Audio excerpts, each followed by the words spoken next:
بسم اللہ الرحمن الرحیم۔ السلام علیکم۔ میرا نام نشاط احمد، بطور اردو لیکچر ہم نے نظم پیغام کا پہلا حصہ پچھلے لیکچر میں پڑھا تھا۔ آج ہم اسی نظم کا دوسرا حصہ پڑھیں گے۔ شعر نمبر 3 دیکھتے ہیں۔ کانپتا ہے دل تیرا اندیشہ طوفان سے کیا، کانپتا ہے دل تیرا اندیشہ طوفان سے کیا، ناخدا تو بحر تو کشتی بھی تو ساحل بھی تو۔ مفہوم بیان کرنے سے پہلے ہم مشکل الفاظ کے معنی دیکھ لیتے ہیں۔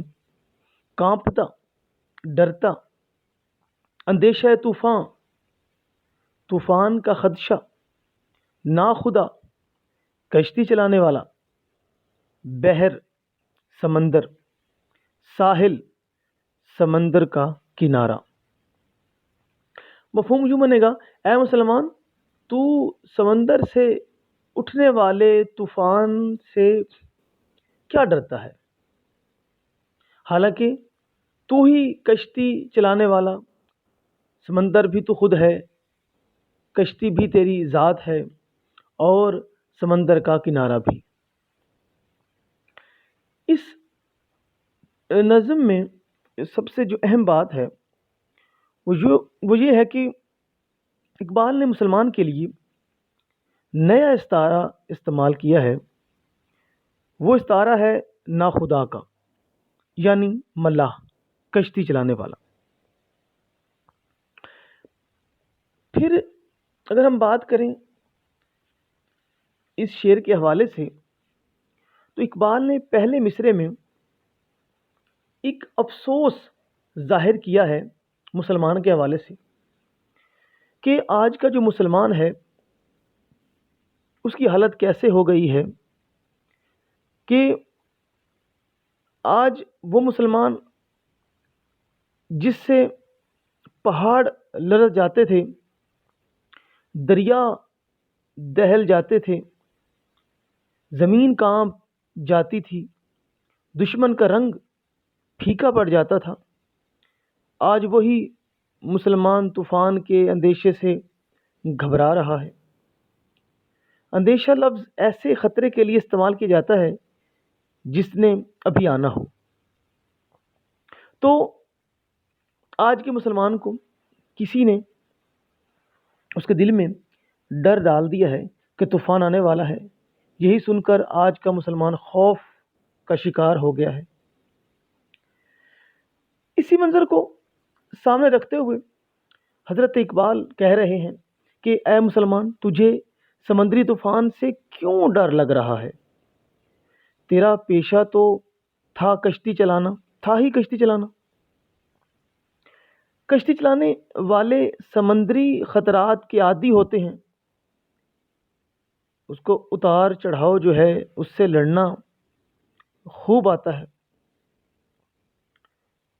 لیکن تیری گھبراہٹ میری سمجھ سے بالا تر ہے۔ مجھے کچھ سمجھ نہیں آتا کہ تو کیوں گھبرا رہا ہے۔ اے مسلمان ملاح، سمندر میں چلنے والی کشتی بھی تیرے اختیار میں ہے، اسے قابو کرنا تیرے ہاتھ میں ہے، تو ساحل تک پہنچنے پر قدرت رکھتا ہے۔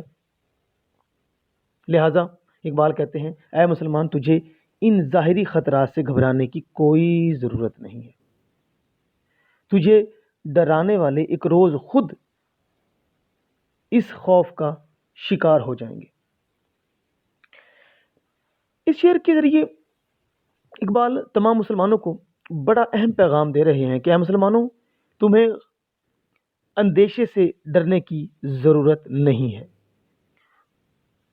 تو ان وارثوں کی اولاد ہے جنہوں نے دریا میں گھوڑے دوڑا دیے تھے، کشتیوں کو جلا دیا تھا۔ اس لیے جواں بنو، ہمت سے کام لو، حوصلہ مندی کا مظاہرہ کرو۔ یہ ظاہری مشکلات، یہ اندیشے تیرا کچھ نہیں بگاڑ سکتے۔ اپنے اندر ہمت اور حوصلے کو اپنی طاقت بنا لے۔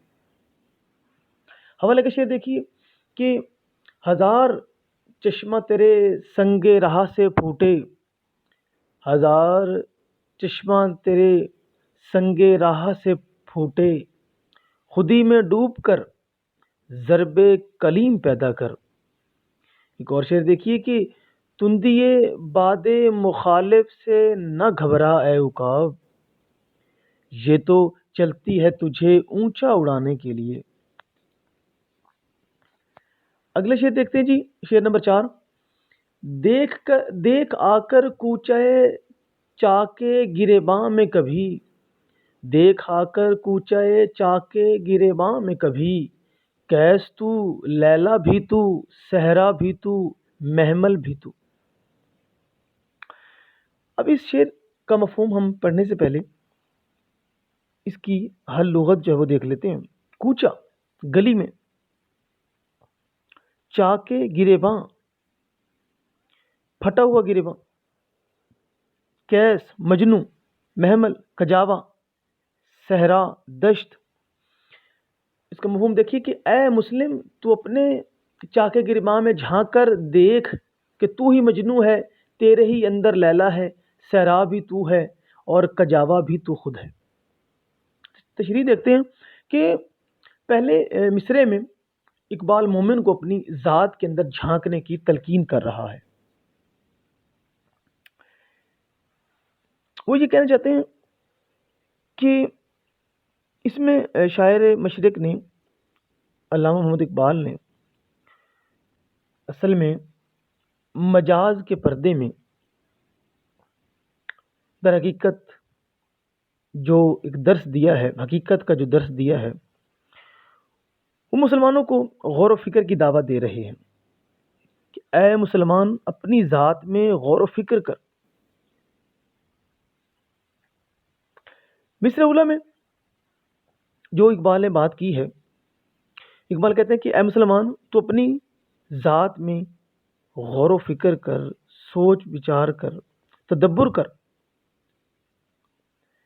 تجھے معلوم ہو جائے گا کہ کیس کے جذبات تیرے اندر موجود ہیں۔ تیری لیلا یعنی تیری محبت بھی تیرے سامنے کھڑی ہے، تیرے پاس قوت عشق بھی موجود ہے، تو اس کے زور سے دنیا پر چھا سکتا ہے۔ اقبال نے جذبہ عشق کو زندگی قرار دیا ہے اور عشق کے نہ ہونے کو ناکامی قرار دیا ہے۔ دوسرے مصرعے میں دیکھیے کہ شاعر نے کیس کے پردے میں مرد مومن سے مخاطب ہے کیس، اقبال جو ہے، اقبال کیس کے پردے میں مرد مومن سے مخاطب ہو کے کہتا ہے اے مرد مومن، خدا نے تجھے سب کچھ عطا کر دیا ہے، تیری محبت بھی تجھے دے دی ہے، تجھے وسیع و عریض کائنات عطا کر دی ہے، تجھے سواری بھی میسر کر دی ہے تاکہ تجھے اس میں رہتے ہوئے کسی بھی قسم کی مشکل اور پریشانی کا سامنا نہ ہو۔ اس لیے دیار عشق میں اپنا مقام آپ بنانا ہوگا، اپنی منزل کو خود پانا ہوگا، اپنا مقصد ذہن میں رکھنا ہوگا۔ شاعر مشرق ہمیں جہد مسلسل کا درس دے رہے ہیں۔ وہ ہمیں بتاتے ہیں کہ جس طرح مجنو نے اپنی لیلا کو پانے کے لیے زندگی بھر جہد مسلسل کی، جنگل بیاباں اور صحرا تک چھان مارے، اس طرح تجھے بھی اپنے مقصد کے حصول کے لیے اپنے سارے ذرائع استعمال کرنے ہوں گے، تب جا کر یہ دنیا مسخر ہوگی۔ تجھے دنیا میں انقلاب لانے کے لیے پل پل غور و فکر کرنا ہوگا۔ جب تو غور کرے گا تو تجھے بڑی حقیقت سے آگاہی ہوگی۔ تو اقبال اس نظم میں اپنا پیغام جو سنا رہے ہیں، اس کے حوالے سے شعر دیکھیے کہ تو اپنی خودی کھو چکا ہے، تو اپنی خودی کھو چکا ہے، کھوئی ہوئی شے کی جستجو کر۔ ایک اور شعر دیکھیے، دیار عشق میں اپنا مقام پیدا کر، نیا زمانہ نئے صبح و شام پیدا کر۔ تو بچوں، آج کا ہمارا لیکچر نظم پیغام کا دوسرا حصہ ختم ہوتا ہے، تیسرے حصے کا انتظار کیجیے۔